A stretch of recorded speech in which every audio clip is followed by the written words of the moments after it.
this is what it looked like. Can't really see it that well on the camera, but it's supposed to be like a dark orange.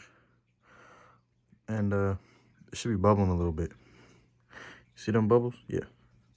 So it should be bubbling. I'm about to show you what burping is. So basically you take it, you just, damn, hold up. Heard that? Yeah, and then this, see it's bubbling more?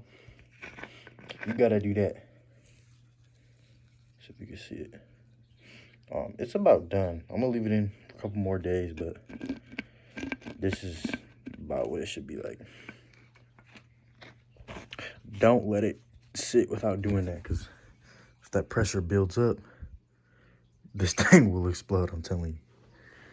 So make sure you do that. I'm keeping it in front of the heater, but you don't really have to do that. You should keep it like next to a vent or something. Keep it somewhere warm. Yeah.